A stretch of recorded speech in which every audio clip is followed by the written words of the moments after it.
তুমি যে ক্ষতি করলাই আমার, তুমি যে ক্ষতি করলাই আমার, আল্লাহ করবে তোমার বিচার।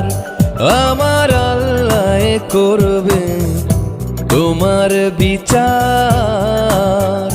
তুমি অনেক দিন কাঙ্গাইলার বন্ধু, কাঙ্গায়ও না বেশি আর, আল্লাহ করবে তোমার বিচার।